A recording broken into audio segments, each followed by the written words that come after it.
Kay Sarah at saka kay paki-walk through nyo nga kami paano niluluto yung bidding. With your indulgence, Senator JB. Para lang ma-educate tayo paano yung sino ba yung taker, sino ba yung negotiator. May mga ano yan di ba? May mga nomenclature. Paki-educate nyo nga kami, baka matuto kami. Your Honor, kadalasan po pag lumulusob po kami sa mga teritoryo ng bawat DPWH, kadalasan po may mga negotiator na po kaagad na nakaharang. Tapos ang gagawin po nila, bago ka po makapag-drop ng bidding, kailangan ipasilip mo sa kanila yung mga financial documents nyo. Dahil pag hindi po, i-disqualified ka po nila o di ka po punitan ng mga dokumento, pipilasan, babawasan. Kasi po may appointed taker na po sila. Kaya minsan po tatanungin kanila, ano to, laban or makikisama or ano po, mananahod. So pag sinabing mananahod or makikisama, hindi ka po nila pipilasan at kasama ka pa doon sa share na hatian ng percentage po. So yung sahod, mabibigyan nyo, magpapatalo yun, pero meron na siyang kita. Opo, pero kailangan po, ipakita niyo po muna sa umpisa yung kanyang financial documents po. Pero pag susugod ka naman po, yung laban po ang gagawin mo, tatakutin mo sila. So, ang mangyayari po, ang i-disqualified ka po nila kaagad. At pag nanalo ka naman po, ang mangyayari naman po ay tatawagan ka po ng negotiator o di kaya minsan po tatawagan ka na po ng district engineer po, pakikiusapan ka po. Para umatras po or pag hindi po, talagang mahihirapan ka talaga sa implementation, di ka rin po mananalo. Okay lang po, Your Honor, kung basahin ko lang po itong step by step. Okay, Yeah? sige. Para lang malaman din ng... andito si Secretary Bono, tsaka si Yusek Cabral, maski wala na sila. At least, malaman lang nila kung paano nagmamagic sa baba ba. Di ba? Yes po, Your Honor. It may be too late in the day, pero nothing's too late. Di ba, Secretary, no? Your Honor, part na rin po ito ng affidavit ko. Okay lang po, basahin ko po. Sa nasalihan po namin mga public bidding, may may mga sumasali para sa Ang share na tinutukoy ko ay kumakatawan sa maliit na porsyento o pera na binibigay ng takers. Takers po ang nagbibigay noon para sa mga negotiator at saka sa mga bids and award committee.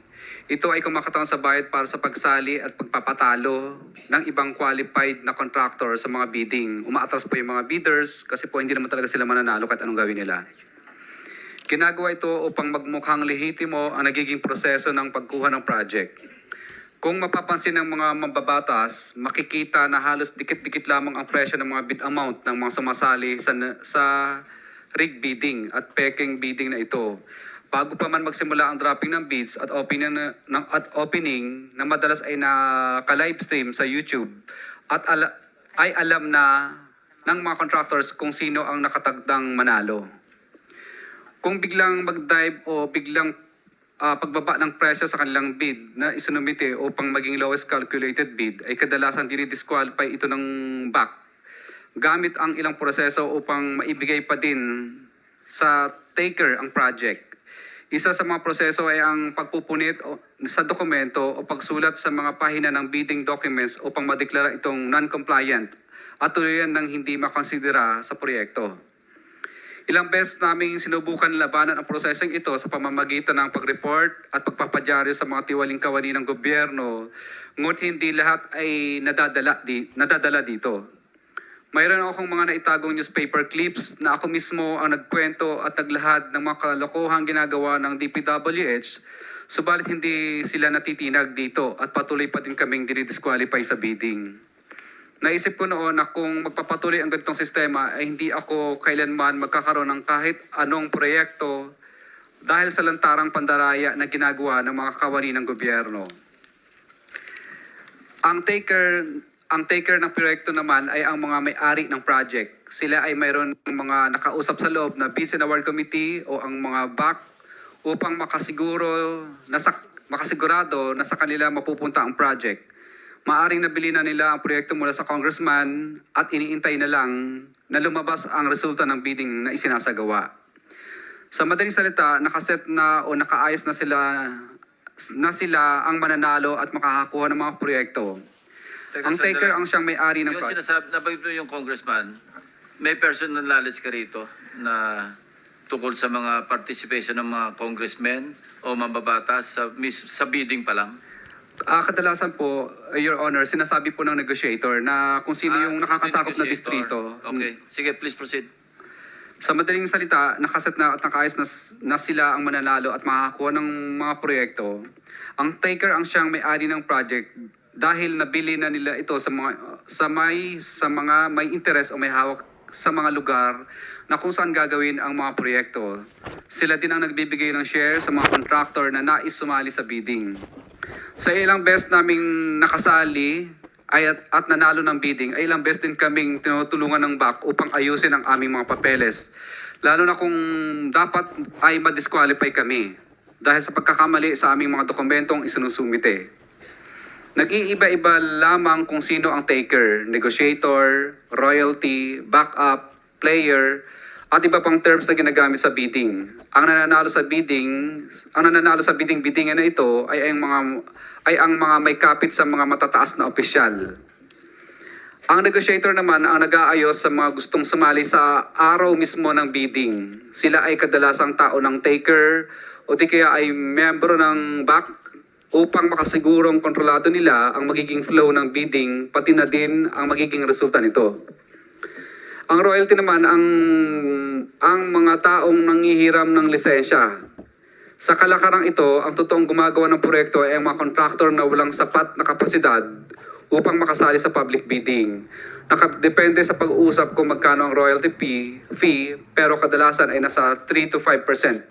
Ito ng project na napupunta sa may-ari ng lisensya na hinihiram nila.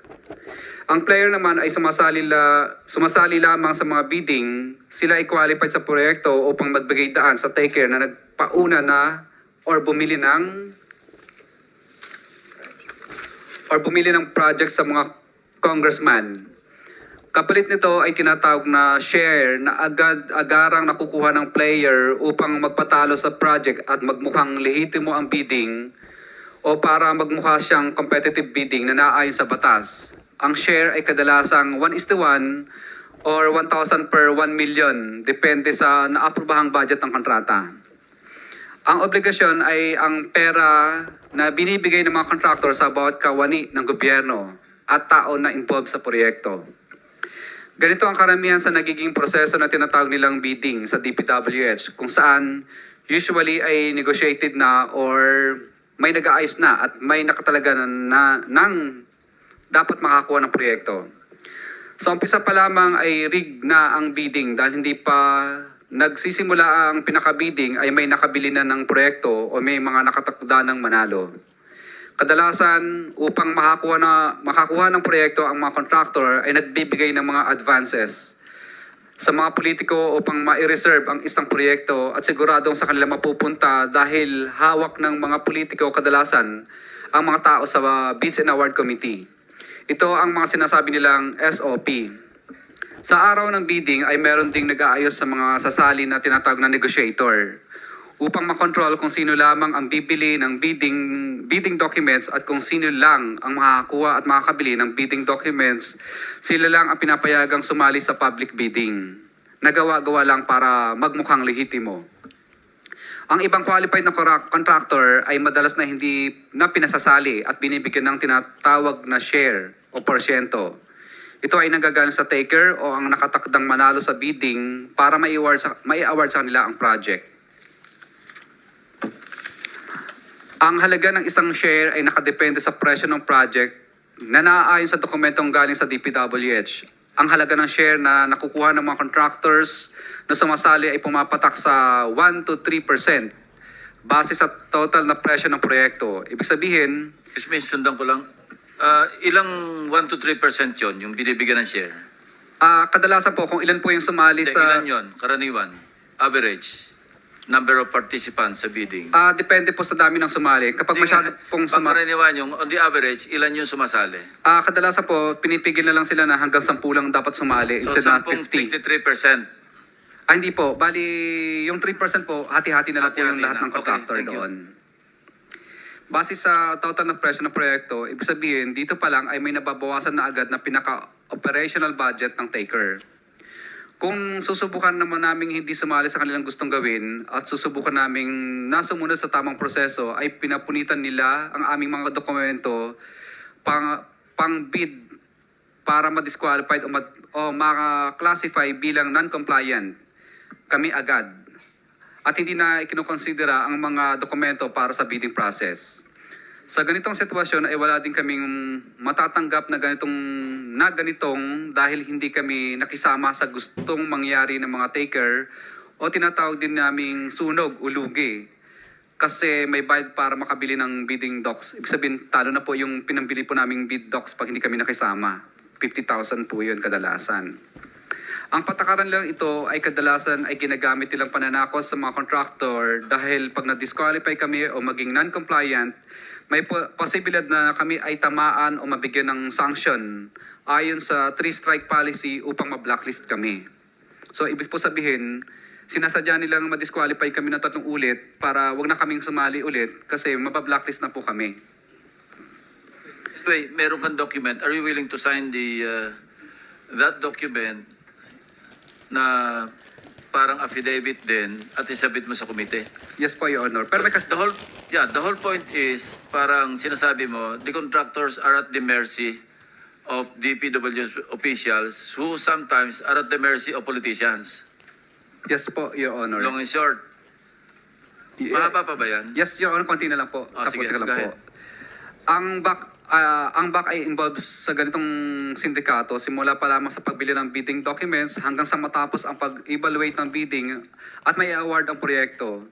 Minsan ay mismo ang back secretariat mismo ang negotiator upang maisigurado na walang makalusot sa contractor.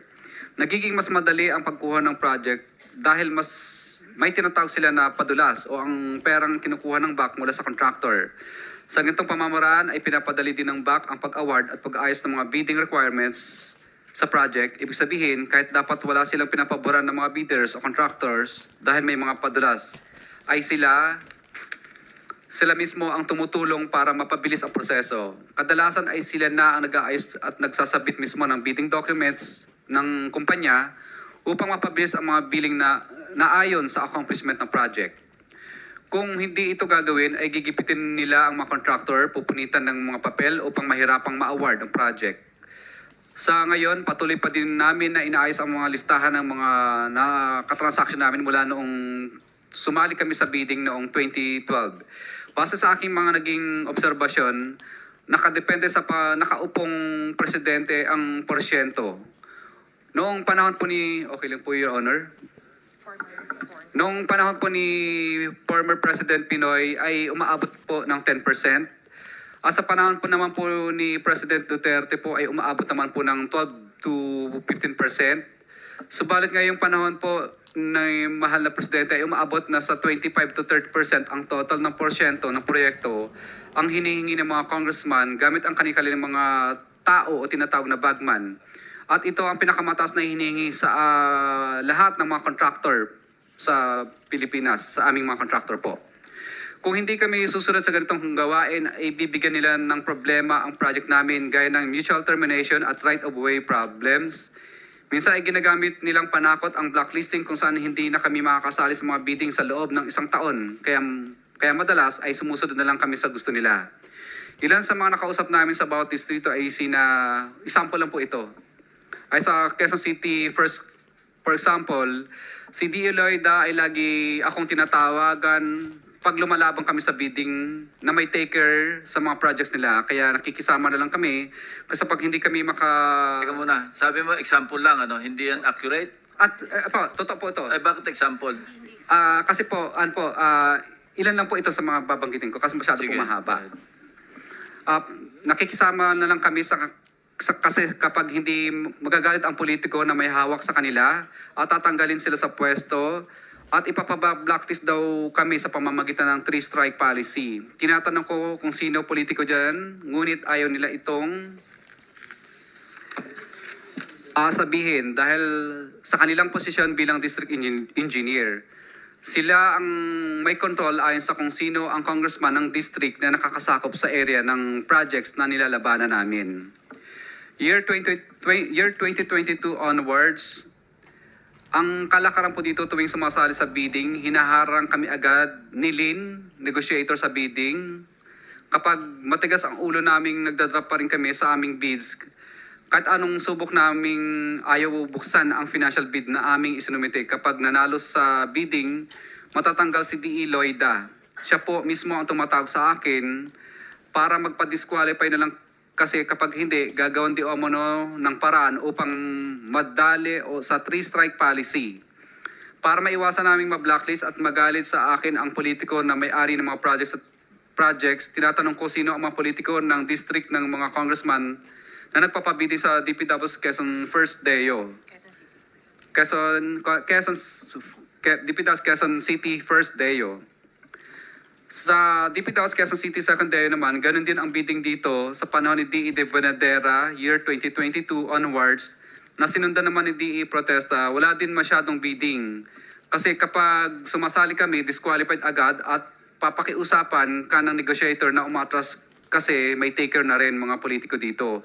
Kung kanino galing ang projects. Gaya ng Quezon City First Deo, 3-strike policy din ang panakot nila. At magagalit daw di umano ang mga politiko sa DE kapag nanalo kami at tatanggalin sila sa pwesto. Ang congressman sa lugar na ito ay magagalit sa amin at papahirapan kami sa implementation ng proyekto kapag ito ay na-award sa amin. Kaya napipilitan kami minsan umatras dahil sa matinding pressure at pakiusap ng DE at negotiator. Minsan kapag hindi pa rin maayos mga taon na ng congressman ang tumatawag at kumakausap sa amin kapag ayaw pa rin naming umatras. Yun po. Anyway, pattern na establish mo yung pattern. Secretary Bonoan, Joseph Cabral, nabanggit niya since 2012. Andyan na rin kayong dalawa since 2012. Hindi niya namomonitor yung structural systemic, structural. Yung Bulacan First District Engineering Office, tingin ko microcosm lang ito of what's happening in the entire country. 23. Your Honor, this is very revealing that I am hearing now. By the way, Your Honor, I retired in the Department of Public Works and Highways in 2010. 10 and then, okay, 2010. sorry. And I just came back in 2022, Your Honor. So this is very revealing, Your Honor. See, this is the loophole actually of manual bidding. I would not know whether, for this particular problem, I don't know. In my watch,